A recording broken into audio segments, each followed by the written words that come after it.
Hi, Matt Watson here. Listen, quickly follow me through here. You see, I've just got a call from Aston Martin because they are around the corner from where I live doing a film shoot with their new car, this. Now I know you're thinking, wait a minute, that's a DBX, I've seen this before, but look, looks a bit different, doesn't it? It's because it's a DBX on steroids. This is the new DBX 707. Now 707 denotes the horsepower because this is the most powerful luxury SUV in the world. It's also the fastest SUV in the world. And in this video, I'm going to tell you everything you need to know about it. Because I'm Matt Watson and you're watching Car Wow. Buying a new car? Then head to Car Wow and my team will help you find your next car at a fair price. Car Wow, your one-stop car buying comparison site. Let's start off this video by talking about the main thing about this new DBX 707, and that's the engine. Once again, it's the 4-litre twin-turbo V8 that Aston Martin gets from Mercedes AMG. Now, you know how Mercedes AMG, they have this one-man, one-engine philosophy, and the guy who built the engine actually signs it. Well, Aston Martin do a similar thing. Look, they actually get the guy who does the final inspection. They put his name on it. I don't know what his inspection involves. Maybe it's like, yeah, guys, that looks good. Anyway, this engine, right, so in the standard car, it puts out 550 horsepower and 700 newton meters of torque, but it's been rated here. So you've got new turbos with ball bearings in, so they spool up quicker.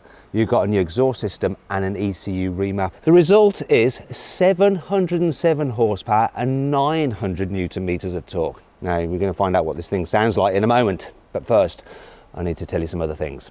Now let's talk about the design upgrades you get on the 707 version of the DBX. Now one of the things that Aston Martin engineers had to do was recalibrate the rear parking sensors. Can you tell why? It's because there's now this rear diffuser that protrudes from the back end. You can have it in this optional carbon fibre as well, looks good.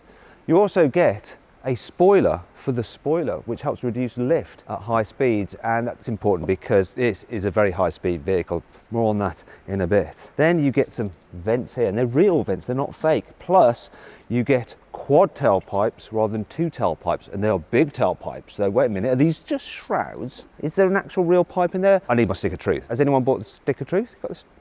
No. Okay, I'm gonna have to use something else then to poke in there. Oh, what have we got? Oh, I'm going to use the fruit of truth. Please have some real pipes in there. Oh yes, look, they are real. This is motoring journalism at its finest.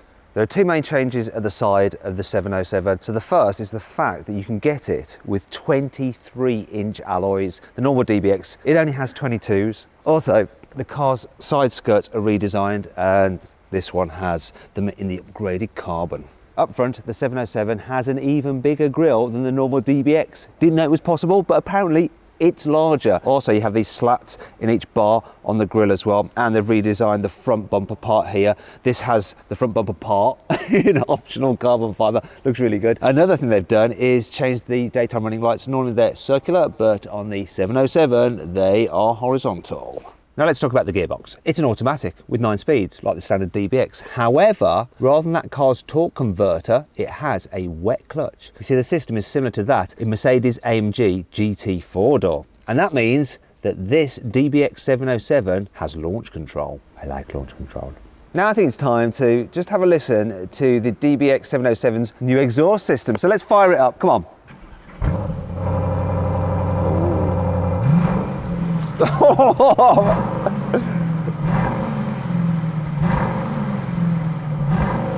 I think he's just been sick.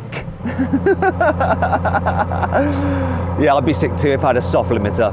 Here on the inside, the major change you get with the 707 are some new sport seats, and I've got to say, these seats are lovely, firm, yet comfy, and you can upgrade them to have different patterns, perforations, and the Aston Martin logo embossed into the headrest. There is one upgrade I wish they did make though, and that would be to the infotainment system, because the DBX is still running the previous generation of Mercedes system. It's a bit old now, like me.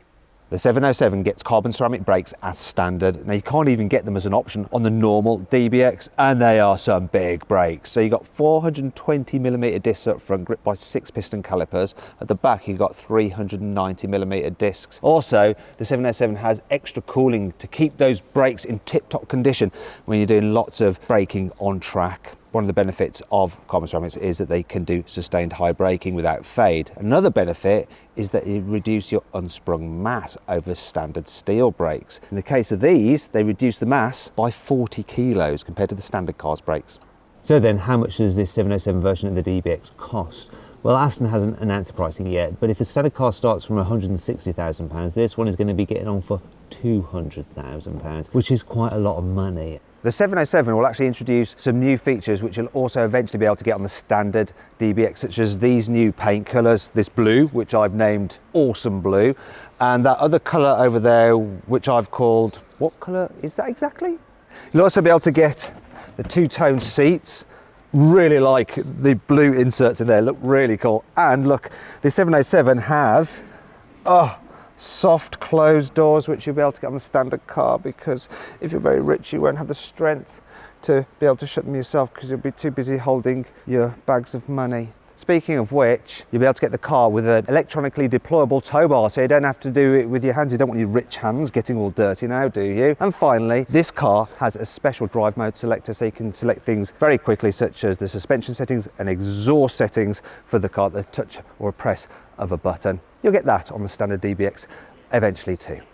To make this 707 version of the DBX feel more sporty to drive, Aston Martin has changed the four-wheel drive ever so slightly. So the standard car can send nearly all of the engine's power to the rear wheels, whereas this 707 can send really all of the car's power to the rear wheels. It also has a beefed up electronically controlled limited slip differential to cope with the engine's extra torque. Plus, it has a shorter final drive for quicker acceleration.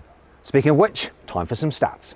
This car can do 0 to 62 miles an hour in 3.3 seconds, and top speed is 193 miles an hour, which means it's the fastest production SUV in the world. In fact, it beats all its key competitors. So have a look at these numbers here, let you peruse them at your leisure. Yeah, it's a win for Britain.